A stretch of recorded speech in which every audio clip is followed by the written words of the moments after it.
अस्सलाम वालेकुम student. Class 9th new syllabus के अकॉर्डिंग केमिस्ट्री का चैप्टर 3 केमिकल बॉन्डिंग आज हम उसकी एक्सरसाइज सॉल्व करेंगे। तो चैप्टर के क्वेश्चन में से सबसे फर्स्ट क्वेश्चन जो है एक्सरसाइज का वो है एमसीक्यूज़ जो ऑलरेडी हमने एक्सप्लेन कर दिए हैं, वो इसी चैनल पर आपको देख सकते हैं। ठीक है, क्वेश्चन नंबर 2 जो है एक्सरसाइज का वो है क्वेश्चन आंसर्स, जो कि शॉर्ट क्वेश्चन हैं। ठीक है, तो क्वेश्चन आंसर शॉर्ट क्वेश्चन में फर्स्ट क्वेश्चन है what type of elements lose their outer electron easily and what type of elements gain electron easily. तो वो कौन से एलिमेंट्स हैं वो जो इजीली इलेक्ट्रॉन को लूज़ कर सकते हैं और वो कौन से एलिमेंट्स जो हैं वो इलेक्ट्रॉन्स को इजीली गेन कर सकते हैं। Non metals have an affinity towards electrons, they tend to gain electrons and become negatively charge ion called anions, they are therefore named as electronegative elements. तो उन एलिमेंट्स का नेम है electronegative elements, जो कि easily electrons को outer most में से electron को लूज़ भी कर सकते हैं और गेन भी कर सकते हैं। Is it clear? तो ये इसका शॉर्ट सा आंसर है, ये 2 लाइंस का, आप इनको नोट डाउन कर लीजिएगा अपनी कॉपी पे। ठीक है, सेकंड क्वेश्चन की हम बात करें तो स्टूडेंट सेकंड क्वेश्चन है why do lower molecular mass covalent compounds exist as gases are low boiling liquids.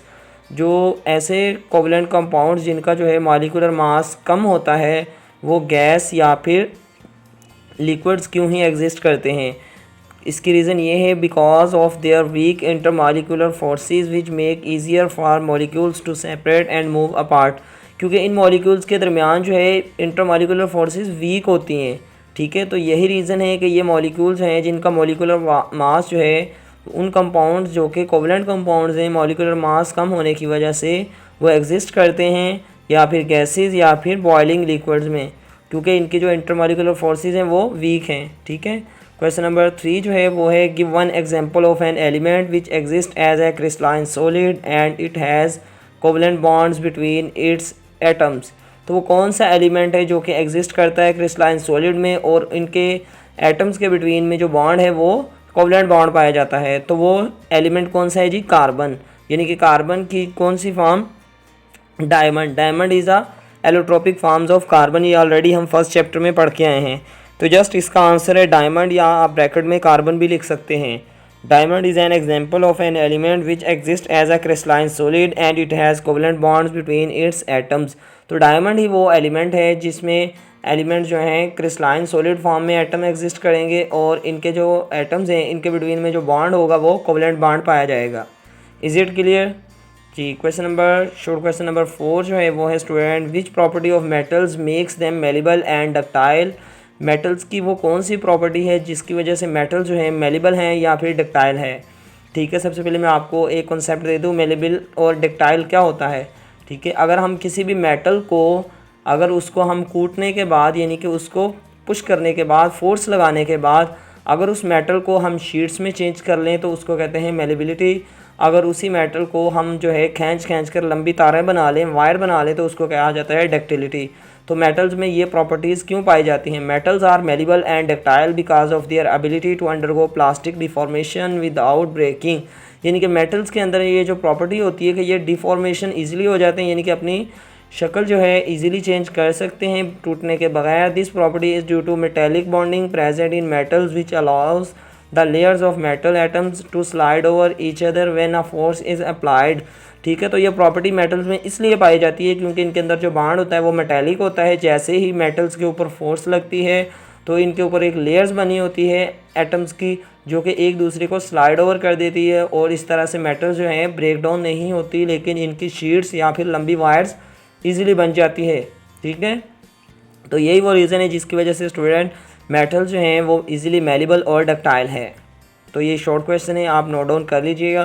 Question number 5 जो है शॉर्ट क्वेश्चन का वो है is coordinate covalent bond a strong bond. क्या कोऑर्डिनेट कोवलेंट बॉन्ड जो है वो स्ट्रॉन्ग बॉन्ड है?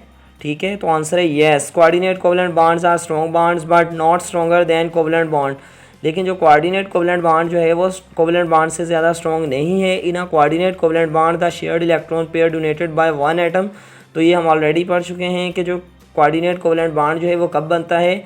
इलेक्ट्रॉन पेयर शेयर करने की वजह से या डोनेट करने की वजह से। This results in a strong bond because both electrons are held together tightly between the two atoms creating a stable molecular structure.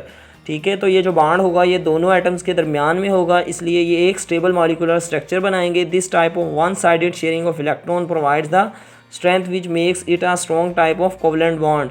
ठीक है, यही रीज़न है जिसकी वजह से दोनों एटम्स की तरफ से इलेक्ट्रॉन शेयर किए जाते हैं और एक स्ट्रॉन्ग इलेक्ट्रॉन्स का पेयर शेयर करने की वजह से एक स्ट्रॉन्ग कोवलेंट बॉन्ड बनता है जिसको कहा जाता है कोऑर्डिनेट कोवलेंट बॉन्ड। तो इसका आंसर है yes, coordinate covalent bond is a strong bond. ठीक है, तो रीज़न इसकी ये है स्टूडेंट जी। नेक्स्ट क्वेश्चन नंबर 6 है, write down dot and cross formula of nitric acid. Nitric acid का डॉट और क्रॉस फार्मूला क्या है? Dot cross formula of nitric acid is, ठीक है, तो ये डॉट एंड क्रॉस फार्मूला है नाइट्रिक एसिड का, आपके सामने शो कर दिया गया है, आप इसको देख लें। HNO3 में हमारे पास जो है टोटल इसकी वैलेंसी की अगर हम बात करें HNO3 की वो है 24, यानी कि इसके जो है आउटर मोस्ट इलेक्ट्रॉन्स जो हैं HNO3 में वो 24 आएंगे। तो ये आपके सामने जो है dot and cross formula show कर दिया गया है।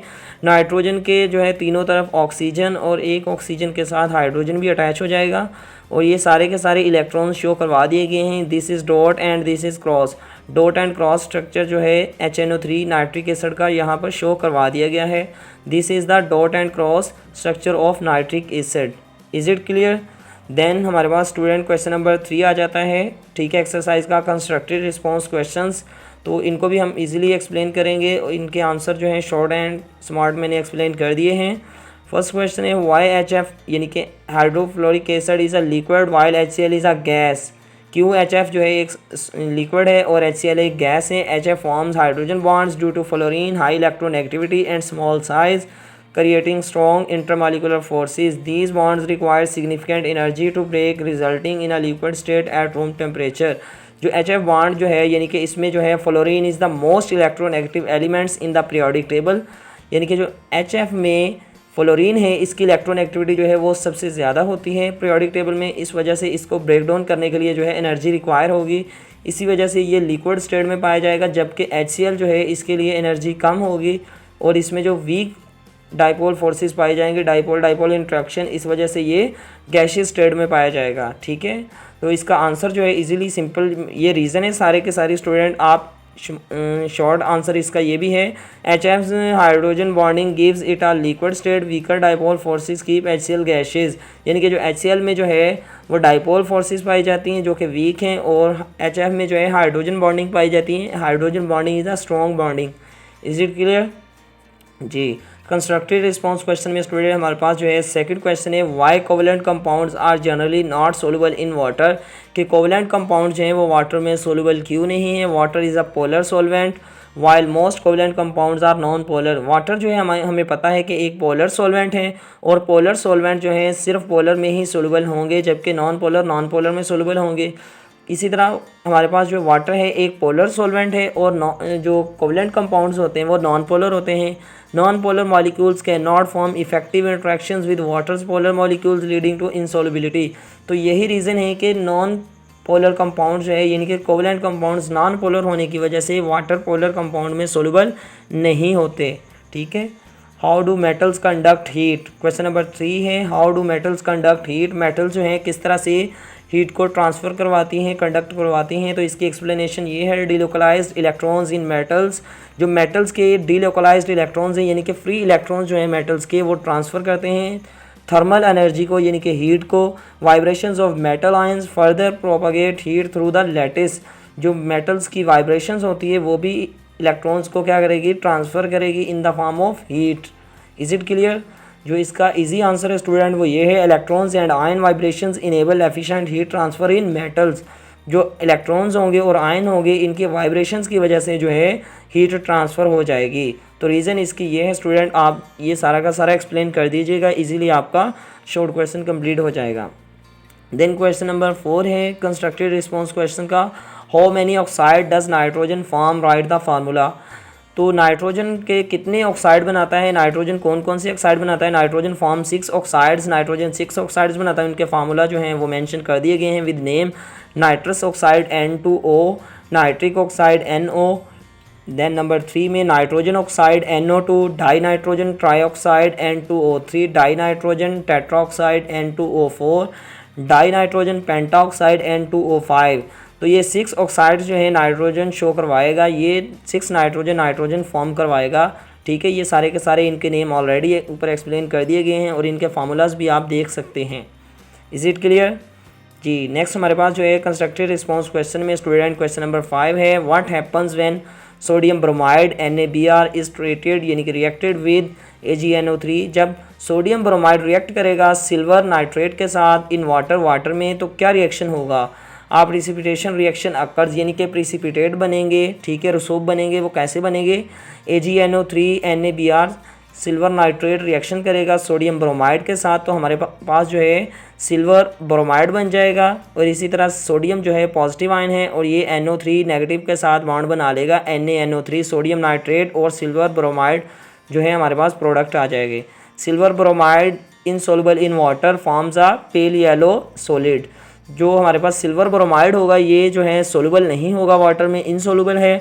तो इस तरह से इसकी जो है सिल्वर ब्रोमाइड की एक लेयर बन जाएगी जो कि सॉलिड फॉर्म में होगी। These are called yellow silver bromide precipitate, ठीक है। तो जब सिल्वर ब्रोमाइड रिएक्ट करेगा सोडियम ब्रोमाइड सिल्वर नाइट्रेट के साथ रिएक्ट करेगा तो पेल येलो जो है सिल्वर ब्रोमाइड के हमें प्रिसिपिटेट हासिल होंगे। ये इसका आंसर है। Why does iodine exist as a solid while Cl2 is a gas. क्यों जो है आयोडीन एग्जिस्ट करेगी एज ए सॉलिड जबकि chlorine as a gas exist करती है। तो इसका आंसर है iodine has stronger London dispersion forces due to its large size and high electron count requiring more energy to overcome. इसे जो कि ऑलरेडी हमने एक्सप्लेन कर दिया था स्टूडेंट कि जो आयोडीन है इसका जो है मॉलिकुलर साइज़ भी ज़्यादा होगा, ठीक है। साइज़ ज़्यादा होने की वजह से इसकी जो है स्ट्रॉन्ग लंडन डिस्पर्शन फोर्सेस इसमें पाई जाएगी जबकि क्लोरीन में वीक फोर्स पाई जाएंगी और इसका जो है साइज़ भी क्या होगा एज़ कम्पेयर टू आयोडीन कम होगा। इस वजह से आयोडीन जो है वो एज ए सॉलिड भी एग्जिस्ट करेगा और क्लोरीन जो है वो एज ए गैस एग्जिस्ट करेगा। इज़ इट क्लियर जी। इसका आंसर है ये सारी के सारी रीजंस हैं स्टूडेंट जो एक्सप्लेन कर रहे हैं। Larger iodine molecules have stronger intermolecular forcing solidifying it.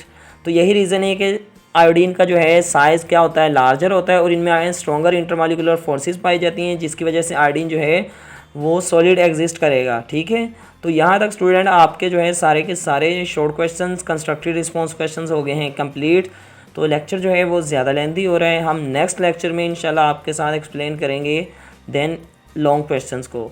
तो अगर आप फर्स्ट टाइम चैनल पर आए थे तो चैनल को कर दें सब्सक्राइब ताकि इसी तरह केमिस्ट्री के लेक्चर और भी साइंस सब्जेक्ट्स के जो है न्यू सिलेबस के अकॉर्डिंग लेक्चर आपको मिलते रहें।